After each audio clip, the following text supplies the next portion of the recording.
अच्छा जी, हम बात कर रहे थे कैपेसिटी की। मैनेजेरियल कैपेसिटी के अंदर हमने मैनेजमेंट स्किल्स को देखना होता है। उसके बाद ह्यूमन और वर्क कैपेसिटी के अंदर हमने लेबर को, और जो वहां पे वर्किंग एनवायरनमेंट है, have they have sufficient resources in terms of other fixed assets like machinery, land, और फिर लेबर जो है उनके पास है अपने बिजनेस अफेयर्स को सक्सेसफुली रन करने के लिए। टेक्निकल कैपेसिटी जो है, इसके अंदर आप बहुत सारे ऐसे बिजनेस होते हैं जिसके अंदर कुछ टेक्निकलिटीज रिक्वायर्ड होते हैं। फॉर एग्जांपल फार्मास्यूटिकल कंपनी है, तो फार्मास्यूटिकल के लिए एक हाइजीनिक एनवायरनमेंट की कंप्लीट जो है वो जरूरत होती है। तो वो हमने देखना है क्या उनके पास पूरी वो एनवायरनमेंट है। इसी तरह अगर कोई आइसक्रीम का है तो उनके पास प्रॉपर स्टोरेज की, बाकी हर चीज की, कोई फूड फैक्ट्री है तो उसके अंदर भी बहुत सारी जो है वो टेक्निकल चीजें होती हैं। तो ये सारी की सारी जो है वो हमने देखनी होती है। इसके अंदर इक्विपमेंट्स, उसके जो मशीनरी वगैरह है, एसेट्स हैं उनके पास, क्या वो सफिशिएंट इक्विपमेंट्स हैं एसेट्स की शक्ल में, वो बिजनेस अफेयर्स के। फिर सर्विस और मेंटेनेंस के, जो उनकी अपना जो एसेट्स हैं क्या उनकी सर्विस और मेंटेनेंस जो है वो इजीली अवेलेबल है। आपको पता है कोई भी मशीनरी जो है अगर उसमें कोई फॉल्ट आता है तो अगर उसकी मेंटेनेंस वहां पे अवेलेबल नहीं होगी तो अल्टीमेटली जो बिजनेस है वो फिर रुकेगा, और जितने दिन बिजनेस नहीं होगा उतने दिन का जो है वो फिर बिजनेस के लिए जो है वो प्रोडक्शन के वो नहीं होनी, तो वो हमारे लिए रिस्क बढ़ जाएगा क्रेडिट का। तो एक्सटर्नलाइजेशन, इसके अलावा आप आपको पता है सीएमटी, बहुत सारे बिजनेस ऐसे हैं जो ऑर्डर लेते हैं, कुछ खुद बनाते हैं और बाकी बाहर से बनाते हैं।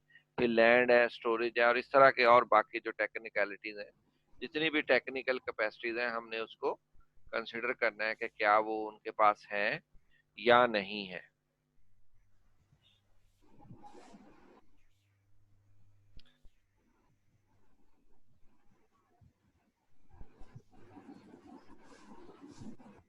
फिर इसी तरह लोन हिस्ट्री, मैंने आगे भी आपको बताया है कि अब आप अगर कहीं पे भी कोई लोन वगैरह का जो है वो करते हैं तो अब बकायदा से इसका लोन हिस्ट्री जो है वो स्टेट बैंक मॉनिटर कर रहा है, और तमाम क्लाइंट्स की जो लोन हिस्ट्री है उसको सेंट्रलाइज किया गया है। अगर कोई डिफॉल्टर है, अब इवन अगर बैंक अकाउंट भी ओपन करता है तो सबसे पहले वो शनाख्ती कार्ड की वेरिफिकेशन करता है। अगर वो बंदे का कहीं पे भी डिफॉल्ट लिस्ट के अंदर कोई भी नाम है तो उसका इवन अकाउंट ओपन नहीं किया जाता। इसी तरह जो लोन है उसके लिए भी ऐसे ही प्रोसीजर है कि अगर उस बंदे की लोन हिस्ट्री है, कहीं पे उसका कोई आउटस्टैंडिंग है, तो वो जो बैंक है वो उसको फिर रिफ्यूज कर सकता है, वो उसको फिर आगे लैंडिंग नहीं करता। यही वजह है। तो ये यहाँ पे जो है कुछ लोन हिस्ट्री के बारे में कुछ चेक लिस्ट होती हैं, ये भी हर बैंक की शीट के अंदर जो लोन एप्लीकेशन होती है उसमें ये चीजें सारी पूछी जाती हैं। और अब थर्ड सी, जो फर्स्ट है सेकेंडरी सी का कैपिटल है। तो कैपिटल के अंदर हमने ये चीजें देखनी होती हैं कि वो जो अमाउंट और टाइप इन्वेस्ट की है कैपिटल की वो कैसी है। आया ऐसा तो नहीं है कि बिजनेस के अंदर जो नेचर ऑफ कैपिटल है वो एक डिफरेंट तरीके की है, और उसके अंदर अब शो तो हो रहा है कि बिजनेस के अंदर बड़ी हैंडसम अमाउंट ऑफ कैपिटल है, लेकिन वो कैपिटल एक ऐसी नेचर का है जिसको फर्दर किसी और मद में यूज नहीं कर, फॉर एसेट्स हैं। अब आपको पता है अकाउंटिंग की रूल से आप कोई भी बिजनेस स्टार्ट करें तो वो अगर कोई कैश की शक्ल में इन्वेस्ट करता है मालिक, या किसी और मींस की शक्ल में इन्वेस्ट करता है, वो सारे का सारा कैपिटल ही कहलाता है। तो हमने ये देखना होता है कि जो बिजनेस का कैपिटल है वो किस नेचर का है। इसी तरह फिर उसकी वैल्यू क्या है। अब अगर वो फिक्स्ड एसेट्स की शक्ल में है तो आपको पता है हर साल वियर एंड टीयर होती है, तो वो एसेट्स जो हैं वो फिर डिक्रीज होते हैं। अब उनकी करंट वैल्यू क्या है। फिर इस तरह वो जो कैपिटल अगर फिक्स्ड एसेट्स की शक्ल में है तो क्या उसको वेल मेंटेन किया गया है या नहीं किया गया। और जो लास्ट है कि वो जो कैपिटल इन्वेस्ट किया है, क्या वो कैपिटल जो है वो इटसेल्फ जो मालिक है उसका अपना है, या उसको फैमिली की तरफ से कोई सपोर्ट हुई है, या उसने फर्दर कहीं और से लोन लेके तो बिजनेस के अंदर अपना पर्सनल लोन लेके बिजनेस के अंदर इन्वेस्ट किया है। तो ये सारी चीजें हमने कंसिडर करनी होती हैं, और इसके बाकायदा इसके अंदर जहाँ पे भी जिस बैंक में भी लोन के लिए अप्लाई किया जाता है वहाँ पे बाकायदा से इसके बारे में कुछ इंपॉर्टेंट क्वेश्चंस रखे जाते हैं और उनको बाकायदा से जो अप्लीकेंट होता है उससे पूछ के उसको बाकायदा से उसमें इंटर किया जाता है। इसके बाद जो अगला है वो कोलेटरल है। कोलेटरल मैंने आपको कहा था कि वो दोनों शक्ल में हो सकता है, वो किसी की पर्सनल गारंटी भी हो सकता है या वो एसेट्स की शक्ल में भी हो सकता है। पर्सनल गारंटी अगर होगी तो हमने उस पर्सनल गारंटी देने वाले बंदे को जज करना है, उस पर अगेन हमें फिर वो सारा कुछ अप्लाई करना पड़ेगा, उस बंदे का करेक्टर कैसा है, उसकी कैपेसिटी कैसी है। और अगर वो कोलेटरल जो है इन टर्म्स ऑफ कोई एसेट दे रहा है तो हमने ये देखना है कि उस एसेट की नेचर क्या है। फॉर एग्जांपल अगर कोई अपना जमीन गिरवी रखवा रहा है, लैंड, अब लैंड जो है कचहरी बाजार में भी एक दुकान है और झंग रोड के ऊपर भी दुकान है, इसी तरह वो अगर आगे जाएं तो सदार जो है या पेंसरा जो आगे अर्बन एरियाज है वहां पे भी वो कमर्शियल मार्केट हो सकती है। लेकिन जो कचहरी बाजार की शॉप होगी अगर उसको वो एज ए कोलेटरल रखेगा वो ज्यादा वैल्यू होगी उसकी, क्योंकि वो शहर के अंदर है, उसकी लैंड की वर्थ ज्यादा है। लेकिन उसके मुकाबले में वो जैसे जैसे जो वो मार्केट जो है वो एक रूरल एरिया की तरफ जाएगी तो वहां पे ये क्वेश्चन मार्क होगा, क्योंकि अल्टीमेट ये एक सिक्योरिटी होती है, यहाँ पे सीरियसनेस शो होती है कि वो बंदा अपना लोन जो है वो वापस करने के लिए कितना सीरियस है। यानी अगर वो कोलेटरल कोई अच्छा रखवा रहा है इसका मतलब है वो गारंटी अच्छी दिलवा रहा है, इसका मतलब है वो बंदा जो है उसकी इंटेंशन पॉजिटिव है। अगर वो ऐसा नहीं है तो यहाँ पे फिर अगेन हमें वो जो हमारा स्टार्ट वाला मैंने बोला था करेक्टर, तो वो यहाँ पे फिर अगेन उसमें वो फिर डाउट आएगा कि ये बंदा जो है अगर इस तरह की चीजें गिरवी रखवा रहा है जिनकी कोई इतनी वर्थ नहीं है तो ये एक जो है वो बैंक के लिए एक पॉजिटिव इंडिकेशन नहीं होगा। यही वजह है कि बैंक जो है वो फौरन रिफ्यूज कर देता है कि हम इस चीज की तो गारंटी ले सकते हैं लेकिन इसको हम एज ए गारंटी इस्तेमाल नहीं कर सकते।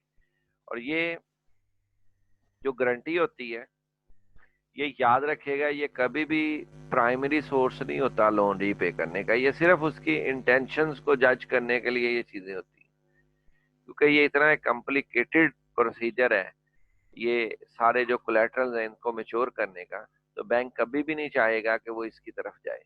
बैंक का मेन होता है कि उसके जो पैसे हैं उसको इजीली एज पर एग्रीमेंट जो है वो वापस मिल जाए। और लास्ट में ये जो कंडीशंस हैं, तो कंडीशंस का आप लोगों ने अब मार्केटिंग में पढ़ा होगा, स्वॉट एनालिसिस का पढ़ा होगा, ली पेस्ट इसके लिए होता है। इसमें हम लीगल फैक्टर्स को देखते हैं, आया जो बिजनेस है उसके ऊपर कोई कानूनी पाबंदी तो नहीं है। फॉर एग्जांपल अगर हम पाकिस्तान की बात करें तो यहाँ पे अगर फार्मेसी का बिजनेस है या कोई इस तरह के और दीगर बिजनेसेस हैं तो उसके लिए फिर कुछ लीगल कंडीशंस होती हैं, हमने उनको देखना है कि क्या वो फुलफिल है या नहीं है। और अगर हम और बात करें तो बहुत सारे ऐसे बिजनेस हैं जो पाकिस्तान की प्रेमिसेस में अपना उस पे मना किया गया है। उसमें सबसे पहले अगर हम बात करें तो पंजाब के अंदर ये जितने भी पतंग साजी है जिसमें पतंग का बनाना, डोर वगैरह का बनाना, ये सारा अब इलीगल है, कानूनी तौर पे इस पे पाबंदी है। तो अब बैंक जो है वो कभी भी इस तरह के बिजनेस पे जिस पे कानूनी पाबंदी होगी वो कभी भी उसको फाइनेंस नहीं करेगा, क्योंकि वो अब बिजनेस एक्टिविटी में नहीं आएगा। बिजनेस एक्टिविटी में सिर्फ वही आएगा जो लॉफुल है। इस तरह कोई और कानून है जो लागू हो रहे हैं तो उसको देखा जाएगा कि क्या यहाँ पे ये बिजनेस करने की इन्वायरमेंट ठीक है या नहीं है। उसके बाद इकोनॉमिकल है। इकोनॉमिकल में ये देखा जाता है कि क्या मुल्क की जो है वो इकोनॉमिक कंडीशन बेहतर है, क्या ये जो बिजनेस है उस पर कुछ इकोनॉमिक इफेक्ट्स तो नहीं आएंगे जिससे आने वाले दिनों में जो बिजनेस है वो डिस्टर्ब हो सकता है। तो ये इकोनॉमिक कंडीशन जो है इसीलिए ये होता है कि मुल्क के अंदर स्पेशल गवर्नमेंट की ये कोशिश होती है कि मुल्क के अंदर अच्छी जो है वो इकोनॉमिक कंडीशन जो है उनको रखा जाए, उनको देखा जाए। फिर उसके बाद जो इंटरेस्ट रेट है वो भी अब इकोनॉमिक कंडीशन में आता है। अब आपको पता है जो मॉनेटरी पॉलिसी है उसको भी इकोनॉमिक कंडीशन की बेस पे जो है वो मेंटेन किया जाता है। फिर उसके बाद सोशल होता है।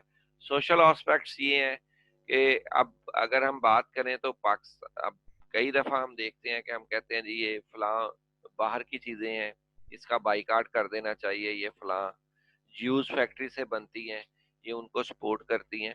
तो ये सारे का सारा ये सोशल फैक्टर्स के अंदर आ जाता है, इसमें होता है। फिर उसके बाद टेक्नोलॉजिकल कुछ एस्पेक्ट्स हैं। टेक्नोलॉजिकल में ये होता है कि कुछ अब टेक्नोलॉजी है वो चेंज हो गई है।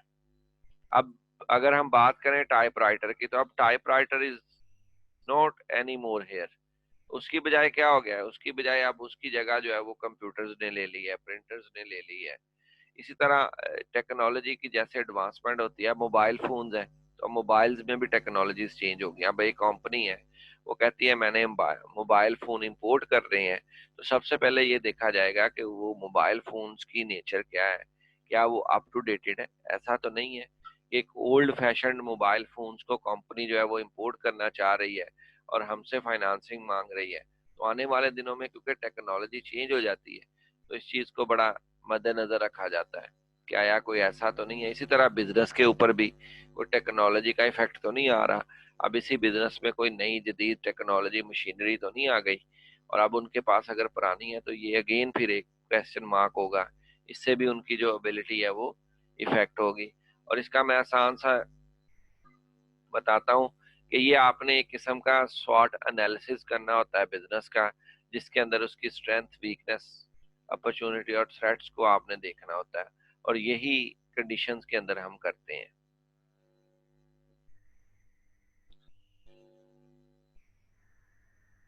अब यहाँ पे एक चेकलिस्ट है, इसके अंदर अब आपने ये नेक्स्ट वीक में आपसे क्वेश्चन करूंगा, अब आपने ये बताना है कि इसमें से कौन सा बिजनेस ऐसा है जिसमें रिस्क ज्यादा है। यानी बैंक के पास अब एप्लीकेशन आई हैं, अब आपने सब ने अपने अपने इंडिविजुअली जज करना है और कोई एक बिजनेस सेलेक्ट करना है नेक्स्ट वीक, और फिर आपने बताना है कि बाकी दो की बजाय हमें इसको इसलिए प्रेफरेंस देनी चाहिए, उसकी रीजन ये है। तो ये चीजें अब आप, ये किस्म का एक आप कह लें एक्सरसाइज है। तो अब आपने इसको खुद से देखना है, करना है। तो उसके बाद फिर मुझे नेक्स्ट वीक जो है वो आपने बताना है कि सर हमें किसको, अगर सपोज मैंने तीनों में से किसी एक को अगर पैसे देने हैं, तो ये मैं इनमें से किसको दूंगा। तो ये अब आपने इसका मुझे नेक्स्ट वीक में हम आंसर करेंगे इसको। स्लाइड में आपने पहले भी कहा था, आपने सेंड नहीं की थी, अब कर लेना। ये अभी मैं करता हूँ, ये जब लेक्चर खत्म होता है ना, अभी आपको आ जाएगी ये। ठीक है। अच्छा,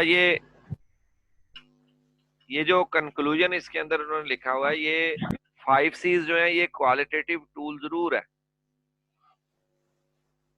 और ये बेसिकली बेस करता है हर बंदे के आईक्यू लेवल पे, हर उन चीजों पे। तो ये हम ये तो कह सकते हैं इसके तहत हम मैक्सिमम जो है उसको आइडेंटिफाई कर सकते हैं। लेकिन इसके अलावा जो है कुछ और फैक्टर्स भी होते हैं जिनको हमने कंसिडर करना होता है, और वो कुछ साइंटिफिकली प्रूवन फैक्टर्स हैं। और वो जो साइंटिफिकली प्रूवन फैक्टर्स हैं वो बेसिकली रेशियो एनालिसिस है। अब आप लोगों ने फाइनेंशियल स्टेटमेंट एनालिसिस सबने पढ़ा है, ग्रांट रेशियो क्या होती है। उसके बाद हमने शॉर्ट टर्म सॉल्वेंसी की बात की, लॉन्ग टर्म सॉल्वेंसी क्या होती है। ये सारी की सारी चीजें आपने, प्रॉफिटेबिलिटी रेशियोज, फिर एसेट मैनेजमेंट रेशियो जिसमें डेटर्स टर्नओवर रेशियो आती थी, क्रेडिटर्स टर्नओवर रेशियो आती थी, ये सारी की सारी वो अपना डिस्कशंस है जो ऑलरेडी आप डिफरेंट सब्जेक्ट्स के अंदर स्पेसिफिकली फाइनेंशियल स्टेटमेंट एनालिसिस में कर चुके हो। तो आप ये समझ लें कि इसके बाद अब जो अगला पार्ट है वो एक किस्म का, जो आपने एफएसए का पूरा कोर्स पढ़ा है उसकी एक रिवीजन है, और उसको हमने एक समराइज फॉर्म में जो है वो कंक्लूड करना है। तो अब आपको मैं आज 3 स्लाइडें मेल कर रहा हूँ, वो तीनों की तीनों जो है उसमें से 2 ऐसी हैं जो हमने क्लास में डिस्कस कर ली हैं, और रेशियो एनालिसिस की एक ऐसी होगी जिसको अब मैं कम डिस्कस करूंगा, ज्यादा आपसे क्वेश्चंस करूंगा। तो नेक्स्ट वीक हम, ये सॉरी नेक्स्ट लेक्चर में जो है वो हम उसको करेंगे। अब जो नेक्स्ट लेक्चर है वो हमारा कमिंग फ्राइडे को 10 बजे होगा एट सेम टाइम। यहाँ तक अगर कोई क्वेश्चन है तो वो पूछ लें, बाकी ये मैं अभी भेज रहा हूँ आपको, ये जैसे ही ये एंड होगा लेक्चर तो मैं ये आपको भेज रहा हूँ। तो वो चेक करेंगे टेक्नोलॉजी के लिहाज से। जी जी बिल्कुल। तो सर उसमें सर जो भी बिजनेस का नेचर होगा सर, उस बिजनेस के नेचर के सर एक्सपर्ट चाहिए होंगे, क्योंकि सर वो बिल्कुल एक्सपर्ट्स होंगे। और अब आप अगर रिकॉल करें मेरा लास्ट लेक्चर, तो उसमें हमने क्या बात की थी, एरिया स्पेशलिस्ट। जी जी सर। वो एरिया Yes, स्पेशलिस्ट अब यहाँ पे अप्लाई होता है कि वो जो क्रेडिट मैनेजर है या लोन ऑफिसर है, वो जरूरी नहीं है कि वो अपना एक्सपर्ट, वो क्या होता है, वो फिर ओपिनियन ली जाती है। वो ओपिनियन कहाँ से आती है? वो मार्केट से आती है। वो पूछा जाता है कि अब यहाँ, अब आपको पता है यहाँ पे अब आजकल जो है वो इंटरनेट का दौर है, तो अब तो पूछने की भी जरूरत नहीं है, नेट पे आपको हर चीज अवेलेबल है। अब आपने कोई मोबाइल फोन अगर खरीदना है, तो अब उसकी जो आपको पता है पाकिस्तान के अंदर आप 2-3 mobile phone at a time आप कंपेयर कर सकते हैं आपस में। वो क्या है बेसिकली, उसमें टेक्निकलिटीज है ना, कि किसकी टेक्नोलॉजी क्या है, किसमें प्रोसेसर कौन सा है, किसकी रैम क्या है, कौन सा अपना जो है वो एसडी कार्ड है, कौन सा जो है वो नैनो है, कौन सा वो हाइब्रिड है। तो ये सारी चीजें होती है ना इसमें। जी जी सर। तो वो यही टेक्निकलिटीज है। अब आप अगर कोई मोबाइल लेना है, आप नेट पे बैठे हैं, आपको हर मोबाइल का प्लस माइनस हर चीज मिल जाएगी।